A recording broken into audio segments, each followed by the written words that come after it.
Magandang araw sa lahat, lalo na sa iyo, Madam Angel. Sana po ay maisama mo ang aking kwento sa iyong horror compilation. Natutuwa po ako sa effort mong magbasa ng mga Tagalog horror stories. Kahit bago pa lang ang channel mo ay natutuwa ako dahil sa ganda ng boses mo. Tawagin mo na lang akong Fatima. Nangyari po ang nakakatakot naming karanasan noong ako'y grade school pa lamang. Taga-probinsya po kami sa isang barangay dito sa Quezon Province. Ang nanay ko po ay tawagin niyo na lang Aida. Si nanay po ay mahilig mangolekta ng mga santo dahil na rin sa pagiging makadiyos niya at taong simbahan. Meron po siyang altar sa bahay namin na maraming iba't ibang uri ng santo. Sumasama din si nanay pag may mga panubina sa mga bahay-bahay. Active po siya sa mga ganong aktibidades ng barangay namin, lalo na pagpatungkol ito sa Diyos. Sobrang bait po ni Nanay Aida. Mahinahon magsalita. Mabait siya sa aming mga anak niya. Kaya naman lumaki din kaming mabait at may takot sa Diyos.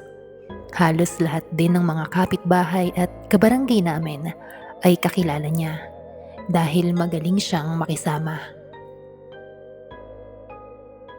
Dumating ang araw ng kapistahan ng barangay namin. Busy noon si nanay sa chapel namin para sa mga dinaraos na misa at iba pang aktibidades. Punong abala noon ang nanay. Kami din ng mga kapatid ko ay sumama din sa kanya, pero naghihiwalay din kami dahil may kanya-kanya kaming gustong gawin noon. Madami kasing pwedeng gawin doon. May mga perya, may mga palarong barangay, maraming pwedeng mabili na kung ano-ano. May mga pa-contest ng kantahan, sayawan at kung ano-ano pa. Marami ding dayo galing sa iba't ibang barangay at kalapit bayan.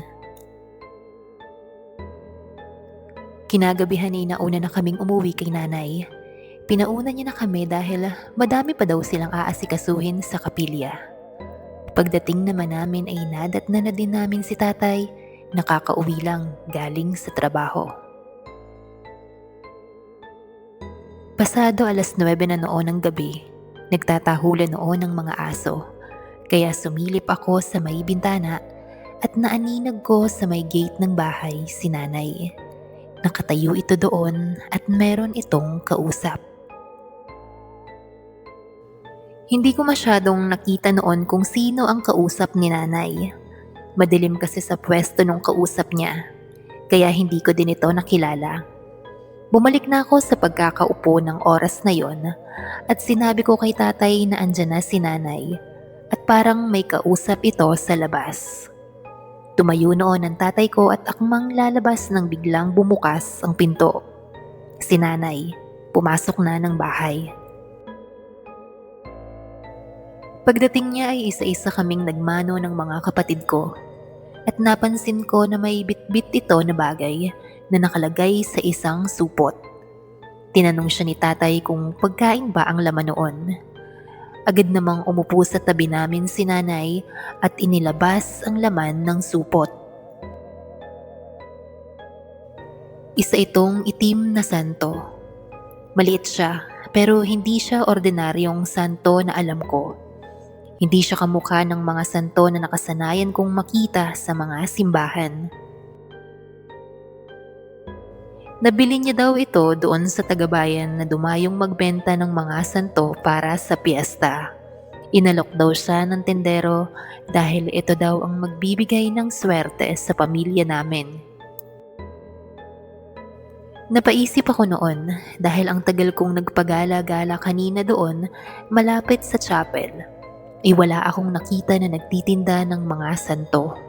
Pero dahil bata pa ako noon, ay binaliwala ko ang usapan nila nanay at tatay. Nag-focus ako sa panonood ng telebisyon. Isang umaga, nakita ko nagpupunas si nanay ng kanyang mga santo. Yun ang una niyang ginagawa tuwing umaga. Ang linisin ng altar na punong-puno ng maraming uri ng santo. Dumaan ang mga araw ay may kung ano akong napapansin. Napapadalas ang away ng mga magulang ko. Hindi namin naririnig mag-away ang mga ito noon. Siguro ay ayaw nilang marinig namin. Pero dumating na sa puntong wala na silang pakialam kung marinig namin ang pagsisigawan nila. Kapag ganon ay inaaya ko sa labas ang aking mga kapatid. Lalayo kami para hindi namin sila marinig. Nagtuloy-tuloy lang ang mga ganon. Siguro ay nanibago lang ako dahil parehas mabait ang nanay at tatay ko. Parehas mahinahon. Kaya andun lang ang pagtataka ko. Merong isang gabing nagising ako dahil meron akong naririnig na parang bumubulong. Bulong na sobrang linaw sa mga tenga ko. Bumangon ako at dahan-dahang hinanap kung saan ito nanggagaling. Laking gulat ko noon nang makita ko si nanay na nakaluhod sa may altar. Nakasilip lang ako noon at patuloy na minamatyagan kung ano ang ginagawa niya. Nilingalinga ko ang mata ko at nagulat ako dahil nawala lahat ng santo ni nanay. Tanging isa na lang ang natira, ang itim na santo.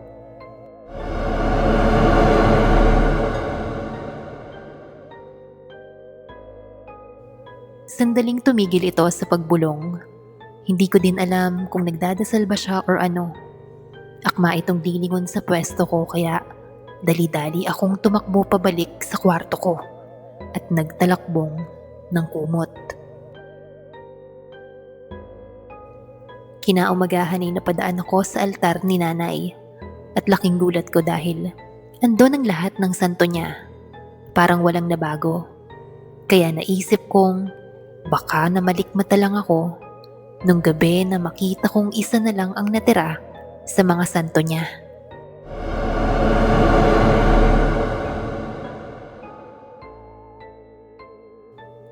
Habang abala ako sa pag-aasikaso sa mga kapatid ko, ay namalikmata ako. Parang dumaan si nanay. Kaya lumabas ako para tingnan. Lumingalinga ako pero hindi ko siya makita. Nang tatalikod na ako ay laking gulat ko dahil si nanay ay nasa likuran ko. Muntik na kaming magbungguan. Nakaharap ako sa kanya habang hawak ang dibdib ko. Nagulat kasi ako. Si nanay naman ay matuwid lang na nakatayo, nakangiti, nakatitig sa akin. Ang itim ng baba ng mga mata niya. Magulo pa ang buhok. Hindi ko alam pero parang natakot ako noon sa itsura ng nanay ko. Ilang minuto din kaming nagtitigan at nang hindi na ako komportable, nagsabi ako sa kanya na babalikan ko lang ang mga kapatid ko sa kusina. At nang makarating ako sa kusina ay lalong kumabog ang dibdib ko. Tumayo ang balahibo ko sa takot at napahawak ako sa dibdib. Si nanay, kasabay kumain ng mga kapatid ko.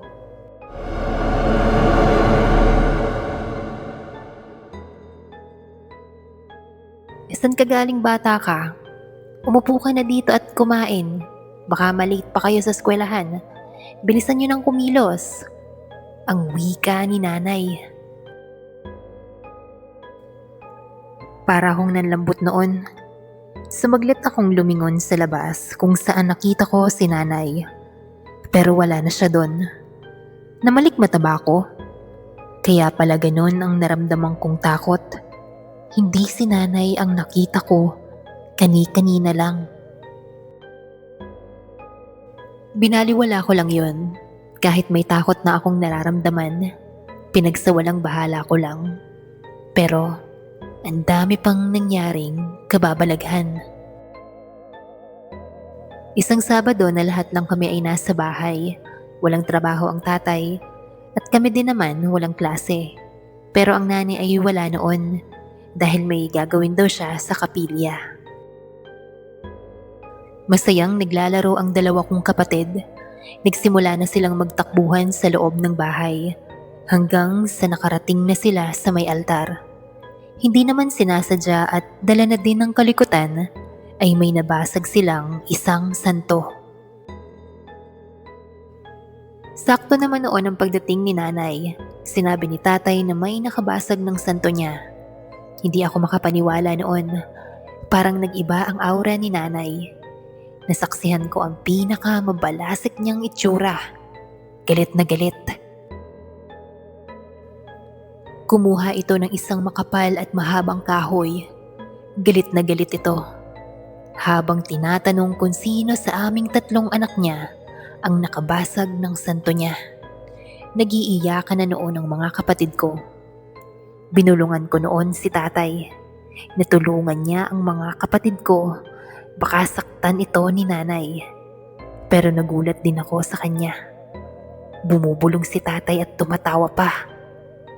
Buti nga sa inyo. Tama lang yan.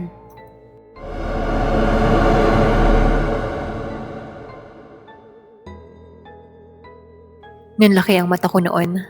Hindi ganon si tatay. Hindi din ganon si nanay. Hindi niya kami pinapalo kahit noong una pa.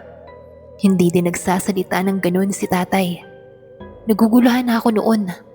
Ayokong masaktan ng mga kapatid ko. Kaya naman tumayo ako noon at sinabing ako ang nakabasag. Humarap noon ang nanay ko. Nanlilisik ang mga mata. Galit na galit. Na parang ang laking kasalanan ang makabasag ng santo niya. Kahit hindi naman sadya. Hinampas niya noon sa akin ang makapal na kahoy. Pinalo niya ako. Tinanggap ko lang ito at hindi ako umiyak. Mas ayos na yon. Mas okay lang na ako ang masaktan, wag lang ang mga kapatid ko. Hindi ko na alam ang nangyari noon. Dahil sa daming hampas sa akin ay nawalan pala ako ng malay. Nagising na lang ako na nasa bahay na ako ng tita namin na si Tia Aya, kapatid ni nanay. Kasama ko din doon ang dalawa ko pang kapatid. Nakwento ng tiya na narinig daw nila ang sigawan sa bahay namin. Kaya agad silang pumunta at nang makita nila ay nakahandusay na ako sa sahig at nasakto nilang hawak ni nanay ang makapal na kahoy. Kaya agad nila kaming kinuha. Nakwento rin ng tiya na may chismis at bulong-bulungan sa kapilya na nakikita daw si nanay na nagsasalita mag-isa. Hawak ang isang itim na santo.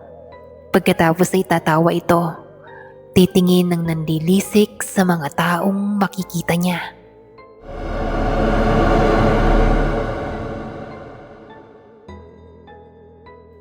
Kaya ibinahagi ko din kay Tia Aya ang mga naranasan ko sa mga nakalipas na araw. Lahat ng kababalaghan at yung tuwing 3:00 na lagi kong nakikita na nagdadasal si nanay sa harap ng itim na santo. Nagsimula lang yun lahat dahil sa isang itim na santo ang lahat ng kababalaghan na ito. Nagpatulong ang Tia Aya sa mga kasamahan ni nanay sa simbahan. Sabi ng mga ito ay paniguradong may sumpa ang itim na santo na yon. Kailangan yung makuha at masunog para matapos na ang sumpa na ibinigay sa pamilya namin at para bumalik na sa dati ang mga magulang namin. Nagtipon-tipon ang mga kasamahan ni nanay sa simbahan. Pumunta sila sa tapat ng bahay namin at nagsimula silang magdasal. May hawak-hawak din silang mga kandila. Sarado noon ang bahay namin at walang ilaw. Bandang 7:00 na rin noon ng gabi. Patuloy pa din sila sa pagdadasal. Subalit walang nakakaalam kung nasa loob ba ang mga magulang namin. Ibigay mo sa amin ang itim na santo. Kailangan nating sunugin ang santo na yan dahil yan ay may sumpa. Wika ng isang kasamahan ni nanay. Maya-maya ay biglang humangin ng malakas. Dahilan para mamatay ang mga kandilang dala nila. Bumukas ang pinto ng bahay namin at andun na lang ang gulat namin nang lumabas si nanay. Hawak-hawak ang itim na santo. Sa mga oras na yan ay nasaniba na si nanay ng kung anong nilalang na galing sa itim na santo na yon.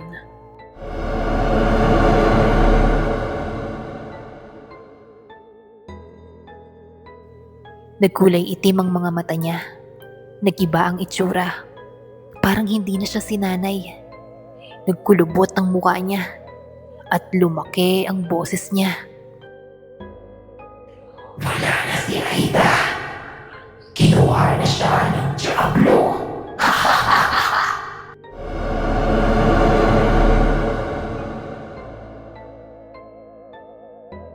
Nagulat ang lahat at natakot sa kanilang nasaksihan.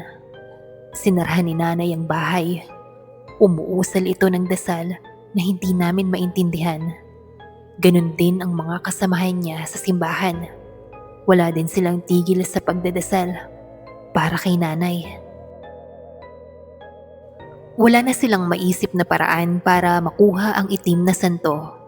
Kaya naman nagpaalam ako kay Tia Aya. Ako ang papasok sa loob para kunin ito. Dadaan ako sa likod ng bahay. Sinabihan ako nito na mag-ingat.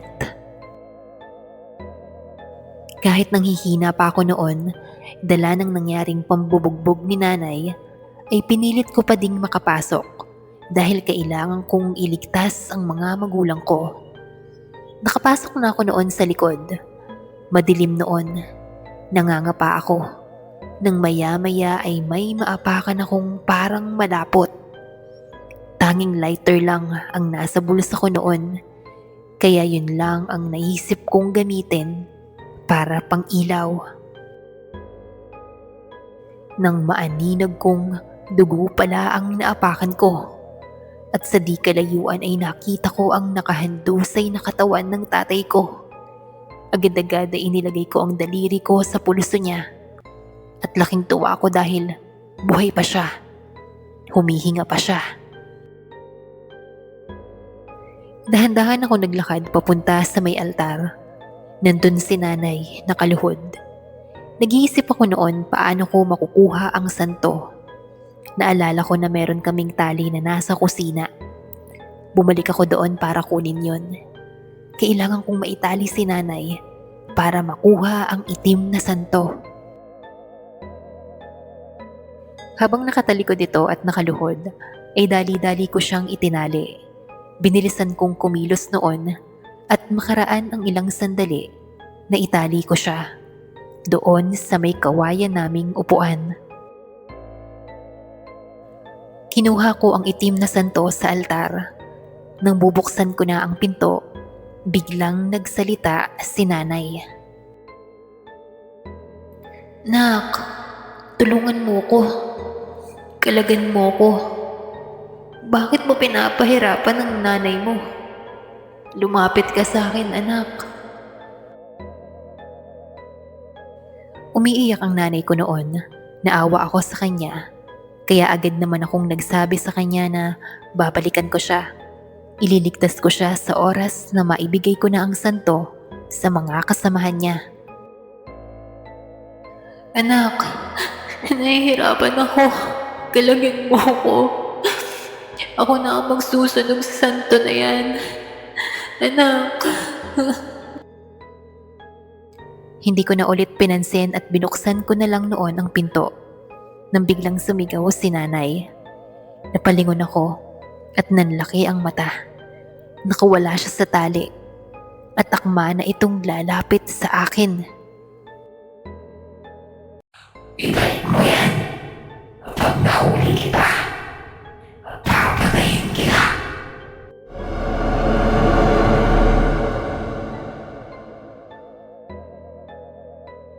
Agad kong pinilisan ang takbo ko hanggang sa makarating na ako kila Tia Aya.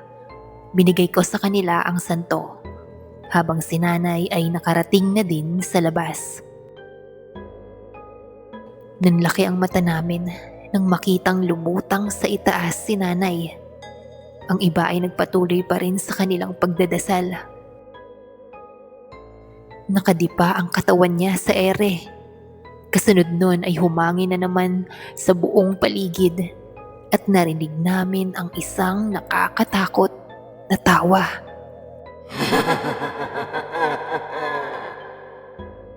Sa akin ang kaluluwa ng babaeng ito.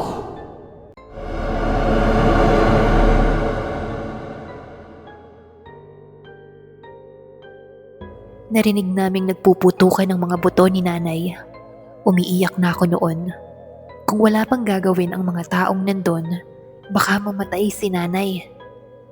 Tumakbo ako doon kung nasaan si nanay dala ang santo. Ibalik mo sa akin ang nanay ko. Hindi ako papayag na kunin mo siya.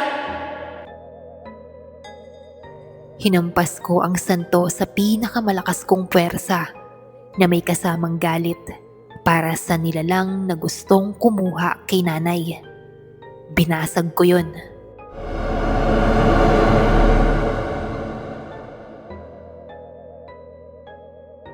Pagtapos noon ay nagtakbuhan ang ilang mga tao para masalo ang nanay. Nawala nito ng malay, pati na rin ako.